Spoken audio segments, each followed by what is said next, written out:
இயேசு உங்களை நேசிக்கிறார். பிரியமானவர்களே, இந்த நாள் ஆண்டவர் நம்மளோடு பேசும்படியாய் வேதத்திலிருந்து 2 வசனங்களை கூட வாசித்து ஆண்டவர் நம்மளோடு இடைபடுகிற காரியத்தை பார்ப்போம். அது எரேமியா தீர்க்கதரிசியின் புஸ்தகம் 5வது அதிகாரம் 20, 21, 22 வசனங்கள் இப்படியாக சொல்கிறது. 22வது வசனம்: நீங்கள் யாக்கோப்பின் வீட்டிலே அறிவித்து யூதாவிலே கூற வேண்டியது என்னவென்றால், ஆண்டவருடைய பிள்ளைகளுக்கு, இஸ்ரவேல் ஜனங்களுக்கு ஆண்டவரை அறிந்து கொண்ட மெய் தேவனை அறிந்து கொண்ட ஒவ்வொருவருக்கும் கூற வேண்டியது என்னவென்றால், கண்கள் இருந்தும் காணாமலும் காதுகள் இருந்தும் கேளாமல் இருக்கிற அறிவில்லாத ஜனங்கள், கண்கள் இருந்தும் காணாமலும் செவிகள் இருந்தும் கேளாமல் இருக்கிற அறிவில்லாத ஜனங்களே அப்படின்னு சொல்லி சொல்றார். கேளுங்கள், எனக்கு பயப்படாதிருப்பீர்களோ என்று கர்த்தர் சொல்கிறார். அலைகள் மோதி அடித்தாலும் மேற்கொள்ளாதபடிக்கும், அவைகள் இறைந்தாலும் கடவாதபடிக்கும், கடக்கக்கூடாத நித்திய பிரமாணமான சமுத்திரத்தின் மணலை எல்லையாக வைத்திருக்கிறவராகி எனக்கு முன்பாக அதிராதிருப்பீர்களோ? இந்த ஜனங்களோ முரட்டாட்டமும் கலகமான இருதயம் உள்ளவர்கள், முரட்டாட்டம் பண்ணி போய்விடுகிறார்கள். பிரியமானவர்களே, ஆண்டவருடைய பிள்ளைகளுக்கு தீர்க்கதரிசியின் மூலமாய் உரைக்கிற அந்த வார்த்தையை பாருங்க. அவர் சொல்லுகிறார், அப்படியே எப்படியாவது என் ஜனங்கள் மாறி விடுவார்கள், என் ஜனங்கள் என் பக்கம் திரும்பி விடுவார்கள், என் ஜனங்கள் என் சத்தத்துக்கு செவி கொடுத்து விடுவார்கள் என்று சொல்லி அவர்களை அப்படியே அப்படியே தட்டி தட்டி தட்டி தட்டி தட்டி தட்டி கூட்டிகிட்டே வருகிறத பார்க்கணும். ஒரு பிள்ளையை திருத்துவதற்கு ஒரு தகப்பன் எடுக்கக்கூடிய முயற்சி எப்படி இருக்கிறதோ, அவனை கடிந்து கொள்ள முடியாது, அவனை அடித்தா கோவப்படுவான் அப்படின்லாம் சொல்லி நம்ம ஒரு பிள்ளைய எவ்வளவு அன்பா சொல்லி சொல்லி சொல்லி சொல்லி தட்டி கூட்டிட்டு வரோம் பார்த்தீங்களா? அதே போல தகப்பன் இவர்கள் முரட்டாட்டமான ஜனங்கள் என்பதை அறிந்து, ஆண்டவருடைய பிள்ளைகளுடைய ஒவ்வொருவரையும் அறிந்து, அவர்களுக்கு ஆண்டவர் உரைக்கிற வார்த்தையை பாருங்க. ஒவ்வொரு காரியத்தை எடுத்து சொல்லுகிறார். நான் கடலை பாரு, ஒரு எல்லையை வச்சிருக்கேன், மணலை எல்லையா வச்சிருக்கேன், அது கூட என் சத்தத்துக்கு செவி கொடுக்கிறது இல்ல. அப்படிப்பட்ட ஆண்டவர் நானு, எனக்கு பயப்படாது இருப்பியா நீ? மோதி அடித்தால் அலைகள் மோதி அடித்தார் மேற்கொள்ளாதபடிக்கும், அலைகள் இறைந்தாலும் கடவாதபடிக்கும், கடக்கக்கூடாதபடி நித்திய பிரமாண சமுத்திரத்தினுடைய எல்லையை மணலால் நான் அதை மூடி வச்சிருக்கிறேன். பாறையில் அல்ல, மணலினாலே எல்லையை குறித்து வைத்திருக்கிறேன். அது கடவாதபடிக்கு என் வார்த்தைக்கு செவிகொட்டு அப்படியே இருக்கிறது. நான் பிரியமாய் உருவாக்கின இந்த தேசத்தை, இந்த காரியத்தை ஆளும்படியாக உருவாக்கின இந்த மனுக்குலம் என்ன செய்கிறது என்றால், எனக்கு அஞ்சு நடக்கிற இருதயத்தை என்ன செஞ்சிச்சு? விட்டுருச்சு.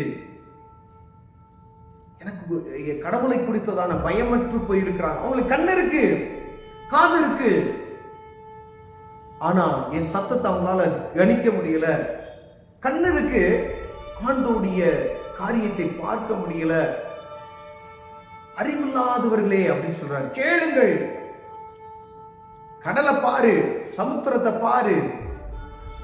அவருடைய குமுறலை அவருடைய ஜனங்களுக்கு எப்படியாவது புரிய வைக்கும் என்று தீர்க்கதரிசியின் மூலமாய் சமுத்திரத்தை பாரு, அது பயங்கரமான, அதை அடக்கி அதை பார்த்துட்டு அப்படி எப்படி ஓரத்துல இருந்து கடலை பார்த்தீங்கன்னா அப்படி நீங்க நம்ம கரையில அழகா இருக்கும். ஒரு குறிப்பிட்ட தூரம் கடலுக்குள்ள போனாதான் அதனுடைய அருமை தெரியும். சுனாமி வந்துச்சு, கொஞ்ச நேரம் அலை 5 நிமிஷம் 2 நிமிஷம் அலை அடுத்தடுத்து உயரம் எழும்புச்சு அப்படின்னா ஒரு ஊரே அழிச்சிட்டு போயிருக்கு. ஆண்டவர் சொல்றார், நான் ஒரு குறிப்பிட்ட எல்லையை வச்சு நில்லு அப்படின்னு சொல்லி வச்சிருக்கேன். நோவாவின் காலத்துல பேழை உருவாக்கப்பட்டது. அதற்கு முன்னாடி என்ன செய்யணும்? ஜலப்பிரதம் ஃபுல்லா தேசம் முழுவதும், உலக நாடுகள் முழுவதும் அழிக்கப்பட்டது என்று நம்ம அறிந்திருக்கணும். அப்ப இதை பூரா கூட்டி எங்க சேர்த்திருக்கிறாரு? கடலுக்குள்ள அடங்கியதுன்னு சொல்லி ஆண்டவர் வச்சிருக்கிறார். அதான் சமுத்திரம். பாண்டவர் சொல்ற, சமுத்திரம் என் வார்த்தைக்கு செவி கொடுக்கிறதே, என் ஜனம் என்ன செய்ய மாட்டேன்னா செவி கொடுக்கல. அது பய உணர்வு இல்லை. ஆண்டவருக்கு இயற்கை பயப்படுகிற பயம் மனிதனுக்கு இல்லை என்று சொல்லி ஆண்டவர் வேதனைப்படுகிற ஒரு காரியத்தை தீர்க்கதரிசியின் மூலமாய் உரைக்கிறது. ஜனங்களோ முரட்டாட்டமும் கலகமான இருதயம் உள்ளவர்கள், முரட்டாட்டம் பண்ணிக்கொண்டே இருக்கிறார்களே. ஒரு தட்டு பண்ணி கொண்டே இருக்க. அவங்க இஷ்டத்துக்கு என்னை மறந்துட்டாங்க, உருவாக்கினவரை மறந்து விட்டார்கள், உருவாக்கப்பட்டவர்களை நினைக்கிறார்கள் என்று சொல்லி ஆண்டவர் வேதனைப்படுகிறார். பிரியமானவர்களே, ஆண்டவரை அறிவதற்கு ஒரு வாய்ப்பை நமக்கு அருமையாய் கொடுத்திருக்கிறார். அதை இழந்து போய்விட்டு அதை அறிந்தவர்களாகிய நாம் மீண்டும் மீண்டும் அவரை துக்கப்படுத்தவர்களா, அவரை காயப்படுத்தவர்களா, அவரை கோபப்படுத்தவர்களாய் காணப்படுகிறோமே ஒழிய பயந்து நடக்கிற இருதயம், ஆண்டவருக்கு பயப்படுகிற மனுஷனுக்கு பயப்படுகிற பயம் கண்ணியை வருவிக்கும் என்று வேதம் சொல்லுகிறது. ஆனா ஒரு எஜமானனுக்கு பயப்படுகிற பயம் ஆண்டவர் மேல கிடையாது. ஒரு கணவனுக்கு பயப்படுகிற பயம் ஆண்டவர் மேல கிடையாது. ஒரு அதிகாரிக்கு பயப்படுகிற பயம் ஆண்டவருக்கு கிடையாது. ஒரு சாதாரணமான மனிதனுக்கு பயப்படுகிற பயம் எப்படி இருக்கிறது? வானத்தையும் பூமியை உண்டாக்கின சர்வ வல்லமையில தேவனுக்கு பயப்படுகிற பயம் எப்படி இருக்கிறது? அவர் தான் ஆண்டவர் தானே, அப்படி ஜாலியா சாச்சி போவோம் அப்படின்னு.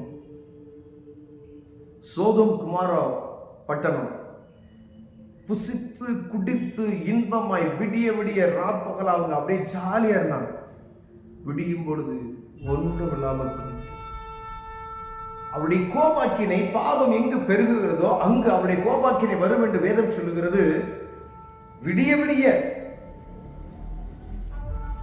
சோதம் குமாரல விடிய விடிய தூதர்கள் என்று அறியாதபடி அவர்களை பாருங்க வெளியே கொண்டு வான்னு சொல்லி அவர்கள் குருட்டாட்டம் உண்டாக்கினபடியினாலே அவர்கள் சுற்றி விடிய விடிய என்ன செஞ்சாங்கன்னா சுற்றி திரிந்த வெறி பிடித்த ஓநாய்களை போல அவர்கள் சுற்றி திரிந்ததை வேதம் சொல்லுகிறது. கடவுள் பயம் அற்று போய்விட்டது. கடவுளுக்கு பயப்படுகிற பயம் இன்னும் என்று அறியாதபடி இருக்கிறோம். பிரியமானவர்களே, கடவுளுடைய கோபாக்கினை அந்த பட்டணத்தின் மீது வந்தது. சுத்தமா அந்த பட்டணத்துல புல்லு கூட முளைக்காதபடி ஆக்கிவிட்டார். இருந்த மனிதர்கள் என்ன ஆனாங்க? கந்தகமும் அக்கினியும் வந்து அந்த ஊரையே பட்சித்து போட்டது. ஒரு ஊரை தனியா ஆண்டவரால் பட்சிக்க முடியும், ஒரு தேசத்தை முழுவதுமாய் பட்சிக்க முடியும், ஒரு கிராமத்தை ஆண்டவர் நினைச்சா பட்சிக்க முடியும், ஒரு தனிப்பட்ட மனிதனை நினைச்சா ஆண்டவர் பட்சிக்க முடியும், ஒரு தனிப்பட்ட குடும்பத்தை ஆண்டவர் பட்சிக்க முடியும். அவருடைய கோபாக்கினை எங்கெங்கெல்லாம் மூழ்கிறதோ, அவருக்கு விருப்பமில்லாத காரியத்தை யார் செய்கிறார்களோ அது அக்கிரம மிகுதி ஆகும் பொழுது தேவனுடைய கோபாக்கினை வரும் என்று வேதம் சொல்லுகிறது. அவருக்கு பயப்படுகிற பயம் இன்னது என்பதை அறியாதபடி மீண்டும் மீண்டுமாய் தவறுகளை நாம் செய்து கொண்டு இருப்போமே. ஆனால் ஆண்டவருடைய கோபம் எப்பொழுது வரும் என்று உங்களுக்கும் எனக்கும் தெரியாது. பிரியமானவர்களே, ஆண்டவருடைய சத்தத்துக்கு செவி கொடுத்துக்கு அவருக்கு அஞ்சி நடக்கிற இருதயத்தை எனக்கு தாங்க சொல்லி ஒருவேளை நம்ம கேட்போமாகி அவர் அந்த இருதயத்தை நமக்கு கொடுக்க வல்லமையுள்ளவராக இருக்கிறார். போங்க, கடலை போய் பாருங்க. அதை பார்த்து இது ஆண்டவர் உருவாக்கினது, இதோடைய எல்லை எப்படி இருக்கும், அதோடைய குமுறலை பாருங்க. அது ஆண்டவருடைய சத்தத்துக்கு செவி கொடுக்கிறது. நான் செவி கொடுக்கிறேன்னா போய் நின்று கடல் முன்னாடி நின்று இருதயத்தில் உங்களோடு தனியா நின்று பேசி பாருங்க. ஆண்டவர் உங்களோடு இடைபடுவார். கண்களை போடுவோம், ஜெபம் செய்வோம். அன்பின் தகப்பனே, உமக்கு பயப்படுகிற பயம் எனக்கும் எங்களுக்கும் தாங்க ஆண்டவரே.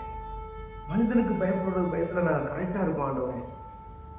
ஆண்டவருக்கு பயப்படுகிற பயத்தை நாங்கள் மறந்துட்டோம்ப்பா. கிருபை பாராட்டி இயேசுவின் நாமத்தில் பிதாவே, ஆமென்.